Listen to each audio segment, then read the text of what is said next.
बिस्मिल्लाहिर्रहमानिर्रहीम रब्बि इश्रह ली सदरी व यस्सिर ली अमरी वहलुल उक़दतम मिन लिसानी यफ़क़हू क़ौली। शुरू करता हूँ रब्बे जलील के बाबरकत नाम से जो बड़ा मेहरबान निहायत रहम करने वाला है। बेटा आज हमने प्रोसेस ऑफ ट्रांसलेशन के कुछ कॉन्सेप्ट्स को देखने हैं जो बात आपको समझ नहीं आ रही थी। मैं कोशिश करता हूँ कि इस अपने लेक्चर के अंदर ना उन तमाम बातों को सम अप करके आपको वो टॉपिक समझ आ जाए। हमने देखना है बेटा प्रोसेस ऑफ ट्रांसलेशन, और ट्रांसलेशन का जो प्रोसेस है उसके बारे में आपने पढ़ा हुआ है कि ट्रांसलेशन है क्या। आपने पढ़ा हुआ है कि डीएनए से मैसेंजर आरएनए बनता है और मैसेंजर आरएनए से प्रोटीन बनती है। पहले प्रोसेस को हम क्या नाम देते हैं? हम नाम देते हैं ट्रांसक्रिप्शन का। और दूसरे प्रोसेस को हम क्या नाम देते हैं? We can say it the translation. Translation में होती क्या है? डीएनए बेसिकली ना अपना एक्सप्रेशन देता है, और हम कहते हैं कि वो डीएनए का पार्ट जो अपना एक्सप्रेशन देता है उसे हम जीन का नाम देते हैं। और जीन खुद को एक्सप्रेस करता है प्रोटीन की फॉर्म के अंदर। जीन क्या है? It is actually the sequence of nucleotide, sequence of nucleotide, and sequence of nucleotide actually express itself in the form of sequence of amino acid। तो इसे हम नाम देते हैं कि ये बेसिकली क्या है? ट्रांसलेशन का प्रोसेस है। ट्रांसलेशन के प्रोसेस के अंदर हम रिक्वायरमेंट्स देखते हैं, हमें क्या क्या चाहिए। Requirements in the process of translation. एक तो आपको चाहिए मैसेंजर आरएनए। क्यों मैसेंजर आरएनए चाहिए? Because it takes the message from the DNA and express itself in the form of protein. तो एक तो मैसेंजर आरएनए चाहिए। दूसरा आपको चाहिए राइबोसोमल सब यूनिट्स। राइबोसोमल सब यूनिट्स चाहिए हमें। किस लिए?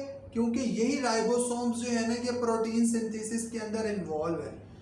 फिर आपको चाहिए ट्रांसफर आरएनए। किस मकसद के लिए? ताकि अमाइनो एसिड्स को ये ट्रांसफर करें। और लास्ट में हमें वो मॉलिक्यूल्स चाहिए जिन्होंने असेंबल होना है और प्रोटीन बनानी है, तो हम कहते हैं अमाइनो एसिड्स चाहिए। These are actually the requirements of translation process. हम देखते हैं स्टेप्स। ट्रांसलेशन के प्रोसेस के ना 4 स्टेप्स हैं। हमारी बुक के अंदर 3 दिए हुए हैं। एक स्टेप क्योंकि बैक पे काम करता है तो वो हमारी बुक में नहीं बताया हुआ, तो मैं उन चारों को लिखता हूँ। सबसे पहला जो स्टेप है उसे हम कहते हैं charging of transfer RNA. Charging of transfer RNA. जो दूसरा स्टेप है इसे हम कहते हैं formation of initiation complex. Initiation complex, उसके बाद इलोंगेशन, और सबसे लास्ट में है बेटा टर्मिनेशन। ये 4 स्टेप है। जो जो चीजें रिक्वायर थी वो भी मैं यहां पे लिख देता हूं। मैंने आपको कहा था एक मैसेंजर आरएनए हमें चाहिए, राइबोसोमल सब यूनिट्स चाहिए, और ये जो राइबोसोमल सब यूनिट्स हैं वो कौन कौन से हैं? स्मॉलर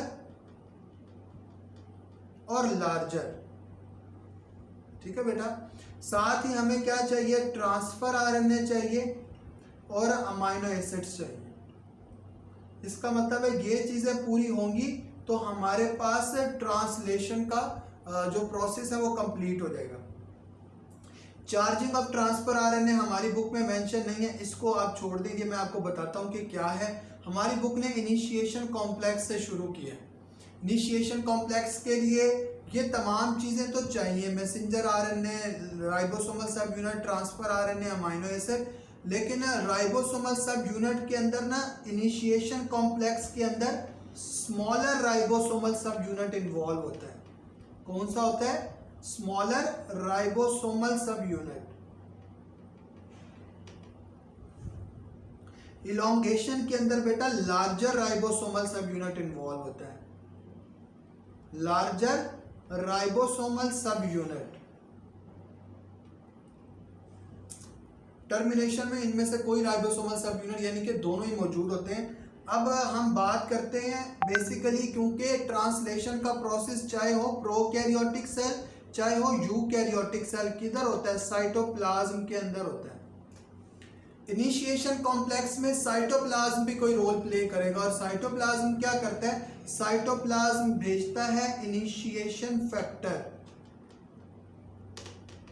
और ये इनिशिएशन फैक्टर क्या है? These are actually the proteins. अब उन्होंने करना क्या, वो मैं आपको डायग्राम से रोल समझाता हूँ। इलोंगेशन के अंदर साइटोप्लाज्म क्या कर रहा है? इलोंगेशन फैक्टर भेज रहा है, इलोंगेशन फैक्टर भेज रहा है। और टर्मिनेशन के अंदर जो साइटोप्लाज्म होता है ना, वो रिलीज फैक्टर भेजता है। ये सारी की सारी बेसिकली क्या है? प्रोटीन्स है। अब इन्होंने करना क्या है, ये बात हमने समझनी। देखिए मैं स्टार्ट करता हूं इनिशिएशन कॉम्प्लेक्स से, कि how the initiation complex is formed. Initiation complex कैसे बनता है? मैंने आपको कहा कि एक तो आपको चाहिए मैसेंजर आरएनए, ये उसका है 5 प्राइम एंड ये उसका है 3 प्राइम एंड। फिर मैंने आपको कहा कि साथ में आपको क्या चाहिए? राइबोसोमल सब यूनिट चाहिए। लेकिन मैंने आपको कहा कि जो राइबोसोमल सब यूनिट इधर इन्वॉल्व होता है वो कौन सा है? स्मॉलर राइबोसोमल सब यूनिट है। चाहे हो स्मॉलर राइबोसोमल सब यूनिट चाहे हो लार्जर राइबोसोमल सब यूनिट, उसकी ना 3 साइट्स मौजूद होती हैं। एक को हम कहते हैं ए साइट है, एक को हम कहते हैं पी साइट है, और एक को हम कहते हैं ई साइट। ये है ए साइट, ये है पी साइट। किसकी है? ये राइबोसोमल सब यूनिट की है। और ये है E site. A for aminoacyl site, P for peptidyl site, and E for exit site. तो ये हमारे पास ना 3 साइट्स मौजूद है स्मॉलर राइबोसोमल सब यूनिट की। अब हमने क्या पढ़ा हुआ है कि सबसे पहला जो हमारे पास ट्रांसफर आरएनए आता है ना, वो पी साइट के ऊपर लैंड करता है। ऐसा क्यों है? क्योंकि सबसे पहला जो कोड होता है ना, ये राइबोसोमल सब यूनिट की पी साइट के ऊपर अपेयर होता है। और वो कौन सा कोड है? वो है AUG। AUG के बारे में आपने पढ़ा हुआ है कि it is also known as the start codon, या फिर हम कहते हैं कि ये जो है वो मेथियोनीन को इनकोड करता है। किसको इनकोड करता है? मेथियोनीन को इनकोड कर रहा होता है, जो सबसे पहला अमाइनो एसिड होता है। और ये कोड कहाँ पे एक्सपोज होता है? कि राइबोसोमल सब यूनिट की पी साइट के ऊपर एक्सपोज होता है। इस वजह से सबसे पहला ट्रांसफर आरएनए किधर आएगा? पी साइट के ऊपर आएगा। अब आपको कोड्स का कॉन्सेप्ट बता देता हूँ, फिर हम आगे चलते हैं। देखिए बेटा, आप ना कुछ टर्म्स पढ़ेंगे यहाँ पर। अगर सीक्वेंस ऑफ 3 न्यूक्लियोटाइड्स डीएनए के ऊपर मौजूद है, किस पे? डीएनए पे, तो हम उसको नाम देते हैं जेनेटिक कोड का। क्या नाम देते हैं? जेनेटिक कोड का। अगर ये sequence of 3 nucleotides present on the messenger RNA, और ये किसी अमाइनो एसिड को इनकोड भी कर सकते हो।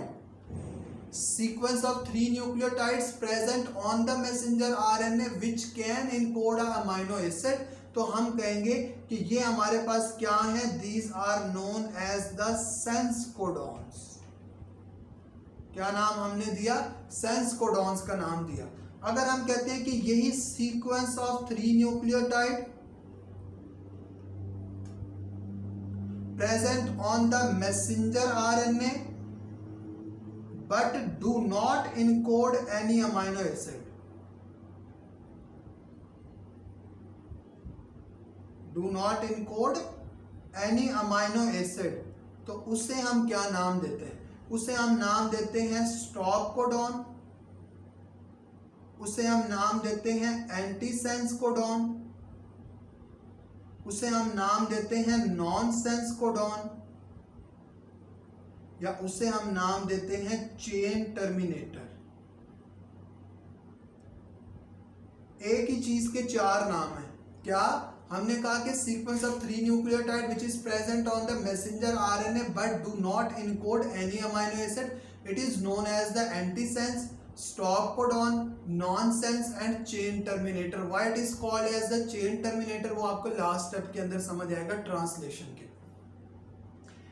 आखिरी बात वो ये है कि what is the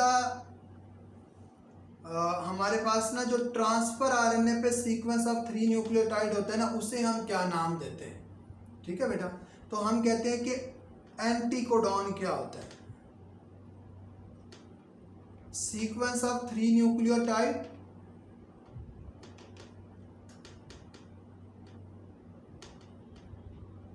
present on the transfer RNA which can encode amino acid is called as the anticodon। जो एंटीकोडॉन होता है ना, ये सेंस कोडॉन का रिवर्स होता है, यानी कि जो सीक्वेंस सेंस कोडॉन का होगा ना, उसका कंप्लीमेंट्री सीक्वेंस जो होगा वो एंटीकोडॉन का होगा। सेंस कोडॉन मैसेंजर आरएनए पर है, एंटीकोडॉन ट्रांसफर आरएनए पे है। अब हम आते हैं वापसी अपने टॉपिक की तरफ। देखें, एक स्टेप अभी हमने नहीं पढ़ा। पहले मैं इधर वही डायग्राम बना देता हूं जहां पे हमने बात को ख़त्म किया था, ताकि आपको चीज़ें समझ आ जाए। ये 5 प्राइम था, ये 3 प्राइम था, ये हमारे पास था स्मॉलर राइबोसोमल सब यूनिट, उसकी ये ए साइट है, ये पी साइट है। पी साइट के ऊपर सीक्वेंस एक्सपोज हुआ AUG। कौन सा सीक्वेंस एक्सपोज हुआ? AUG एक्सपोज हुआ। और AUG किसको इनकोड करता है? मेथियोनिन को इनकोड करता है। Now we can describe the charging of transfer RNA. इस बात को यहीं पे रोकते हैं और चार्जिंग ऑफ ट्रांसफर आरएनए की तरफ जाते हैं। बेटा देखें, ट्रांसफर आरएनए है ना, ट्रांसफर आरएनए के अंदर आपने ना पढ़ा हुआ है कि उसका एक 5 एंड है, एक 3 एंड है। जो 3 एंड होता है ना, वहां पे फ्री हाइड्रोक्सिल ग्रुप पड़ा होता है, and actually it provides the attachment site for the amino acid. Amino acid है 3 प्राइम के ऊपर जाकर अटैच होना है। हर जो ट्रांसफर आरएनए है, one transfer RNA can bind with the one amino acid. एक ट्रांसफर आरएनए एक अमाइनो एसिड के साथ बाइंड करता है, और बाइंड करने के बाद यही जो ट्रांसफर आरएनए होता है उस अमाइनो एसिड को ट्रांसफर भी करता है। अब ये जो अमाइनो एसिड की ट्रांसफर आरएनए के साथ अटैचमेंट है ना, it is actually controlled by an enzyme, and that enzyme is known as the aminoacyl transfer RNA synthetase. ये एक वो एंजाइम है जो बेसिकली क्या कर रहा है? अमाइनो एसिड की ट्रांसफर आरएनए के साथ अटैचमेंट को कंट्रोल करवा रहा है। अमाइनो एसिड इसके साथ अटैच हो गया। लेट्स सपोज के ये जो ट्रांसफर आरएनए है, ये आएगा, आके पी साइट के ऊपर सीक्वेंस को देखेगा, और देखने के बाद उसका करस्पॉन्डिंग अमाइनो एसिड लेके आएगा।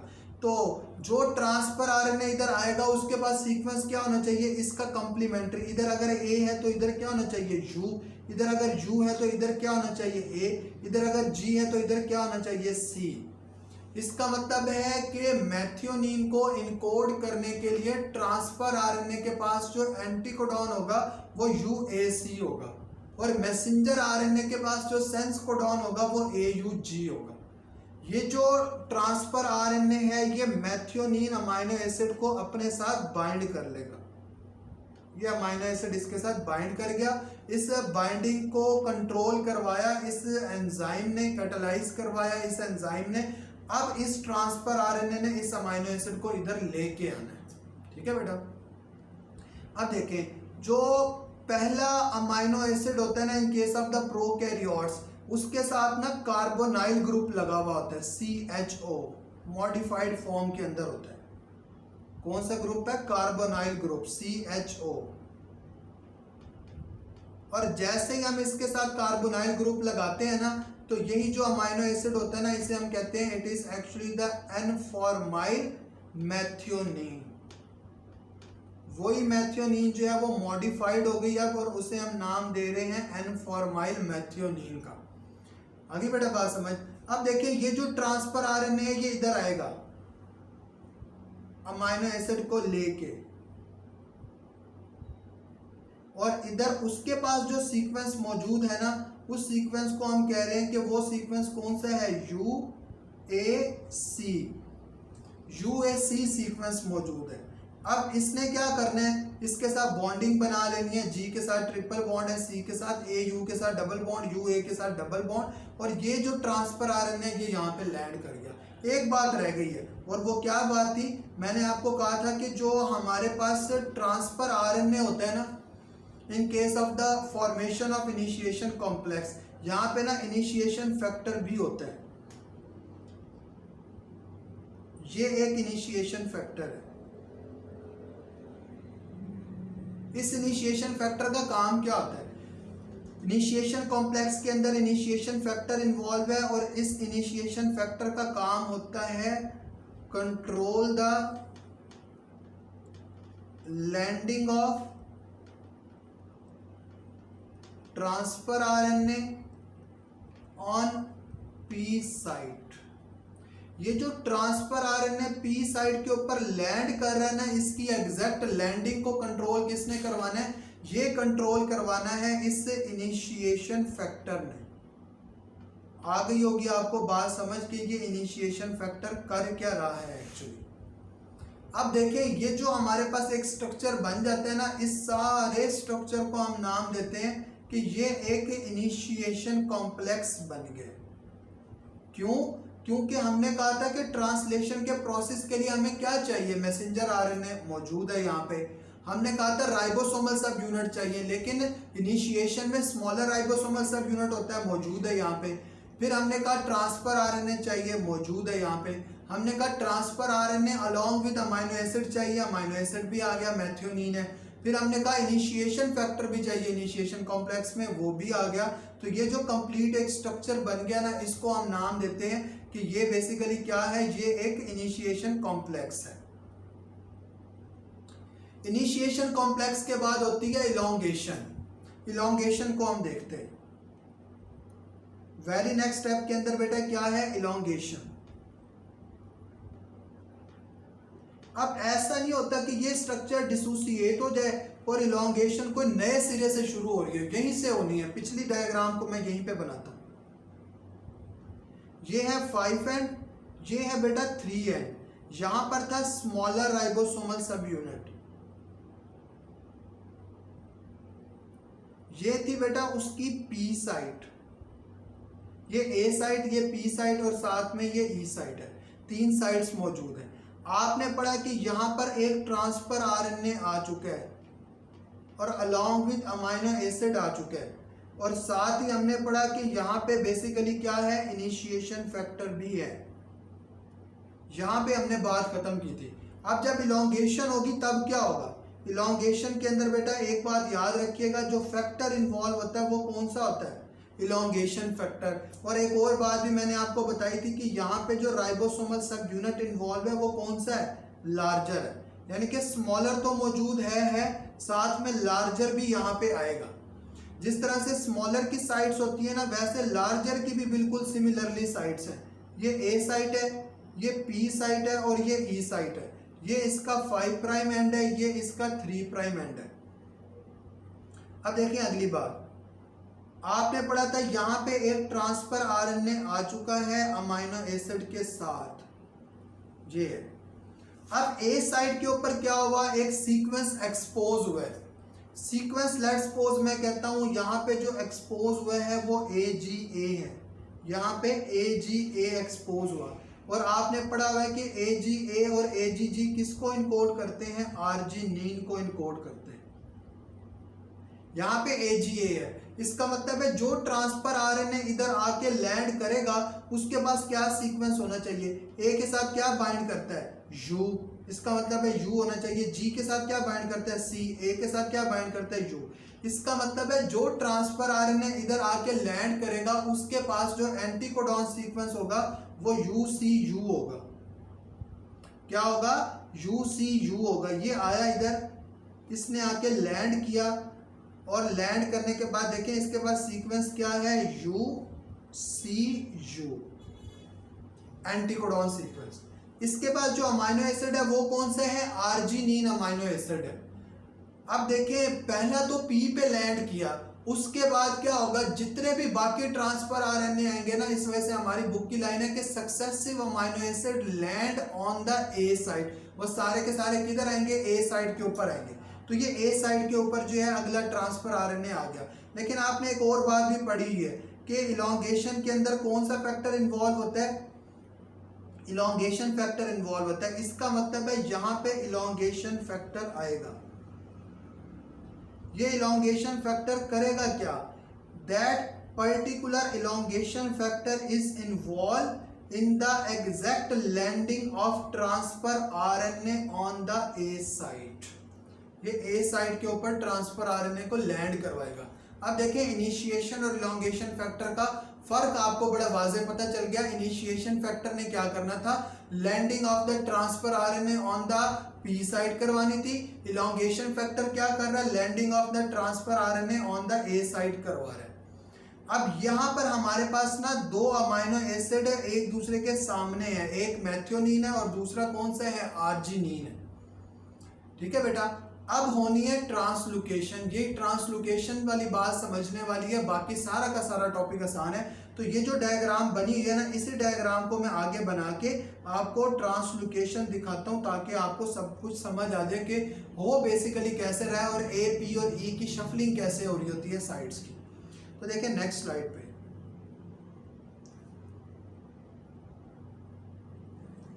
ये हमारे पास है मैसेंजर आरएनए, ये उसका 5 एंड है, ये उसका 3 एंड है। ये है बेटा स्मॉलर राइबोसोमल सब यूनिट, ये है लार्जर राइबोसोमल सब यूनिट। ये उसकी A साइट है, ये उसकी P साइट है और ये उसकी E साइट है। आपने पढ़ा अभी कि जो हमारे पास P साइट है ना, वहाँ पर एक ट्रांसफर आरएनए मौजूद है along with the amino acid और वो अमाइनो एसिड है मेथियोनीन। एक ट्रांसफर आरएनए A साइट पर मौजूद है और उस पर जो अमाइनो एसिड है वो है आर्जिनिन। नीचे बना लेता हूँ मैं एक मैसेंजर आरएनए, यहाँ बना लिया। ये इसका है 5 एंड, ये इसका है 3 एंड। ये लेवल बना लेता हूँ। ये जो हमारे पास E साइट है ना, वो इस एरिया के अंदर है। जो P साइट है वो इस एरिया के अंदर है, जो A साइट है वो इस एरिया के अंदर है। ठीक है बेटा, इसके लिए आप रूल याद रख लें कि जो जब ट्रांसलोकेशन होती है ना, तो ये जो मैसेंजर आरएनए होता है इट इज एक्चुअली फिक्स्ड। इसने क्या रहना है? फिक्स रहना है।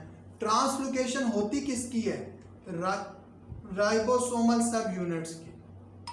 किसकी? राइबोसोमल सब यूनिट्स की।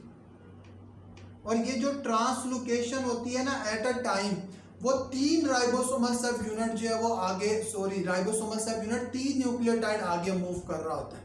ठीक है बेटा, कहाँ पर मूव कर रहे हैं? मैसेंजर आरएनए के ऊपर मूव कर रहे हैं। देखें जब मूवमेंट होनी है ना तो ऐसे होनी है, यहाँ पर आगे 3 न्यूक्लियोटाइड है 1 2 3, तो इतना राइबोसोमल सब यूनिट जो है वो आगे मूव कर गया। ये लार्जर राइबोसोमल सब यूनिट है और साथ में हमारे पास जो है ये स्मॉलर राइबोसोमल सब यूनिट है। अब देखें जब 3 न्यूक्लियोटाइड आगे मूव किया तो ये जो साइट एक नई बनी है, ये बनी है A साइट। हालांकि पहले A साइट जो है वो यहां पर थी, ये मैं पहले न्यू वाली लिख देता हूं फिर ओल्ड वाली लिखता हूं। ये जो साइट बनी है ना, ये बनी है P साइट और ये जो साइट बनी है वो बनी है E साइट, जो नई बनी है। अगर आप ओल्ड को देखें, ओल्ड को मैं डिफरेंट कलर से बनाता हूं ताकि आपको पता चले। जो ओल्ड साइड थी ना वो ये वाली A साइड थी, ये वाली P साइड थी और यहाँ पर E साइड थी जो कि अब उस स्ट्रक्चर से बाहर जा चुकी है। आगे बेटा बात समझ, तो ये E साइड जो है वो बाहर जा चुकी है। इसका मतलब है वो सीक्वेंस जो पहले ए पर मौजूद था अब वो किधर आ चुका है, अब वो पी पे आ चुका है। वो सीक्वेंस जो पहले पी पर मौजूद था वो अब किधर आ चुका है, अब वो ई पे आ चुका है। तो मैं उस सीक्वेंस को बना लेता हूं ताकि आपको समझ आ जाए। तो देखिए बेटा, पहले थोड़ा सा रेज कर लेता हूं, ये साइड्स रेज कर रहा हूं। देखिए बेटा, ए साइड के ऊपर जो ऊपर वाली हमारे पास ए साइड थी वो अब नीचे वाली कौन सी साइड बन चुकी है, पी बन चुकी है। ऊपर वाली ए साइड के ऊपर जो सीक्वेंस मौजूद था वो कौन सा था, transfer RNA along with the arginine. अब देखिए ये वाला ट्रांसफर आरएनए, ये वाला ट्रांसफर आरएनए अगर इसने ई साइड के ऊपर शिफ्ट होना है ना तो ये अपना अमाइनो एसिड इधर दे के जाएगा। इसका मतलब है वो ट्रांसफर आरएनए जो पहले ए पे था अब अगर वो नीचे वाली साइड पे पी पे आ रहा है तो उसके पास दो अमाइनो एसिड होंगे। कौन कौन से, एक हमारे पास होगा आर्जिनिन और दूसरा कौन सा होगा, मैथियोनिन। दो अमाइनो एसिड है। वो ट्रांसफर आरएनए जो हमारे पास ई पे गया वो बगैर अमाइनो एसिड के गया, नए ट्रांसफर आरएनए की लैंड के लिए जगह बच गई है। अब देखो ये हमारे पास न्यू की पी साइट है, ये हमारे पास ई साइट है। जो सीक्वेंस ऊपर जब ट्रांसलोकेशन होती है वो सीक्वेंस जो पहले मौजूद होता है ए पे वो किधर आ गया, अब पी पे आ गया। वो सीक्वेंस जो पहले पी पे था वो ई पे आ गया। सीक्वेंस वही है। राइबोसोमल सब यूनिट्स ने आगे की तरफ मूव करने की वजह से बेसिकली जो है वो साइड शिफ्टिंग हुई है। साइड शिफ्टिंग ऐसे हुई है कि जो पहले हमारे पास ए साइड थी ना अब वो कौन सी साइड बन चुकी है, पी साइड बन चुकी है। जो पी थी वो ई साइड बन चुकी है और जो उसकी ई साइड थी वो बाहर जा चुकी है। ठीक है बेटा, तो यहाँ पे एक ट्रांसफर आरएनए जो है वो अब किधर आ चुका है, ई साइड पे आ चुका है नई की, और उसके पास कोई अमाइनो एसिड नहीं है। एक ट्रांसफर आरएनए पी साइड पे आ चुका है, उसके पास दो अमाइनो एसिड है। अगले ट्रांसफर आरएनए के लिए एक दफा फिर जगह खाली हो गई है। ठीक है बेटा, अगले स्टेप में एक दफा फिर आपको ट्रांसलोकेशन दिखाता हूं ताकि आपको मजीद थोड़ी सी इसकी समझ आ जाए। देखिए जो हमने आखिरी डायग्राम बनाई है उसमें ये है 5 प्राइम, ये है 3 प्राइम। उसमें आपको एक स्मॉलर राइबोसोमल सब यूनिट नजर आ रहा है और लार्जर राइबोसोमल सब यूनिट नजर आ रहा है। ये उसकी ए साइट है जो कि खाली थी, अभी कोई अमाइनो एसिड नहीं आया। ये उसकी पी साइट है, ये ई साइट है। जो पी साइट है वहां पे आपने पढ़ा कि ट्रांसफर आरएनए मौजूद है लेकिन उस ट्रांसफर आरएनए के पास दो अमाइनो एसिड है।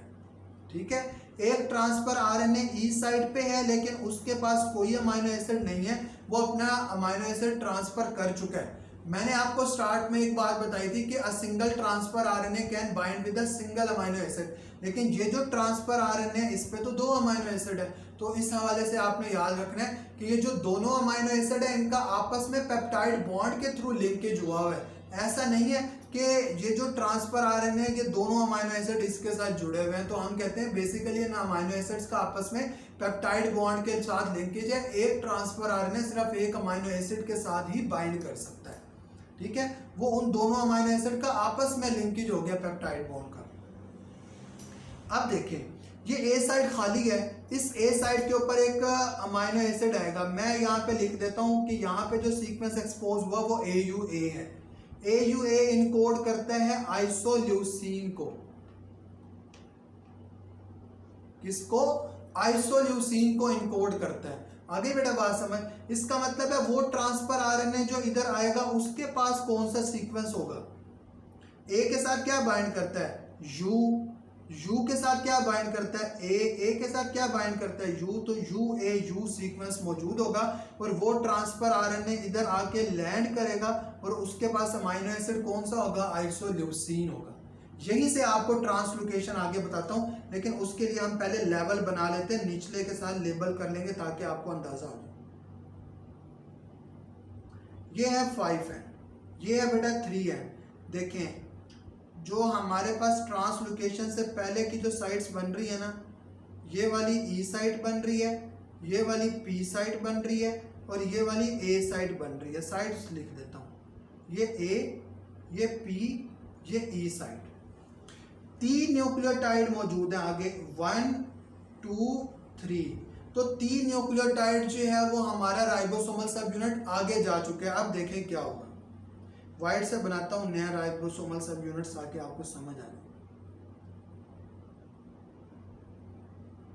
ये है स्मॉलर राइबोसोमल सब यूनिट, अगेन बनाता हूं।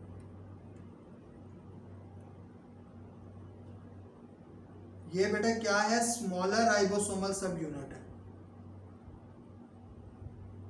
इसके साथ मौजूद है लार्जर राइबोसोमल सब यूनिट।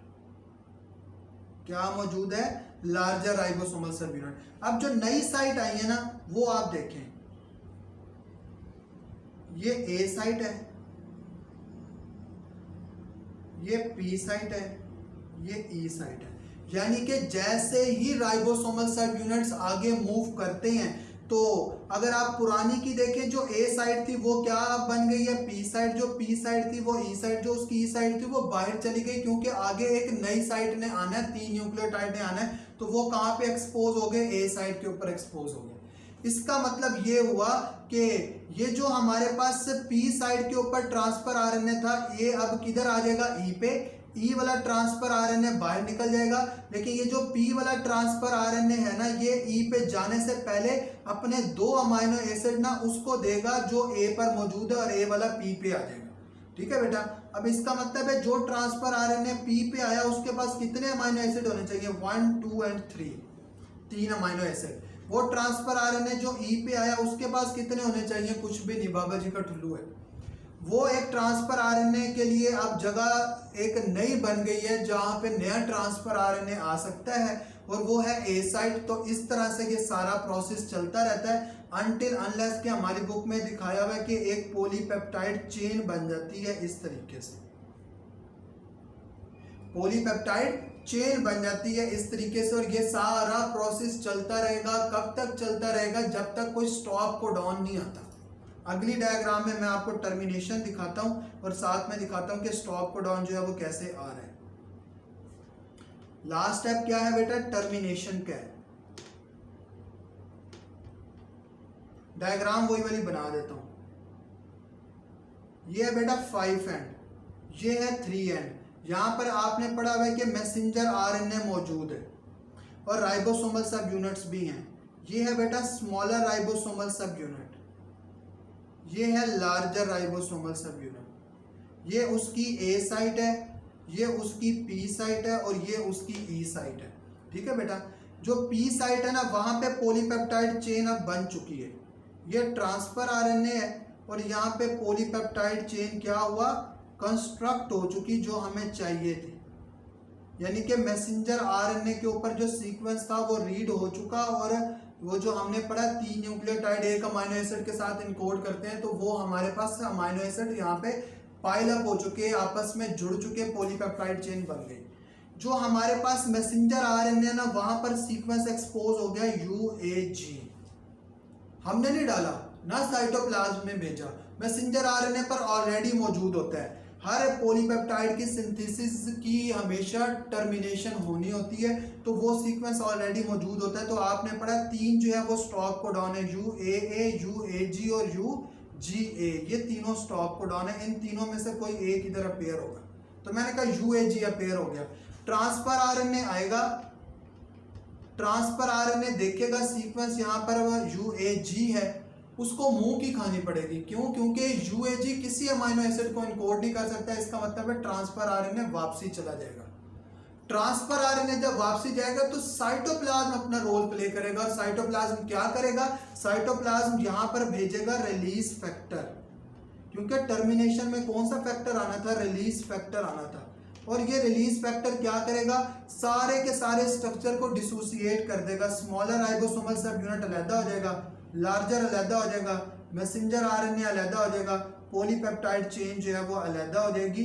तो इससे हमने कहा कि it is actually the process of translation. तो ये ट्रांसलेशन का प्रोसेस है जिसमें हमने देखा कि रिलीज फैक्टर क्या कर रहा है, इलॉन्गेशन फैक्टर क्या कर रहा है, इनिशिएशन फैक्टर क्या कर रहा है, अमाइनो एसिड का क्या रोल होता है, एंजाइम जो है वो amino acid transfer RNA synthetase का क्या रोल है, एन फॉर्माइल मेथियोनिन क्या होती है, और ये तमाम बातें। अभी भी इसमें से कोई बात आपको समझ ना आई हो बेटा तो आप कमेंट सेक्शन के अंदर पूछ सकते हैं।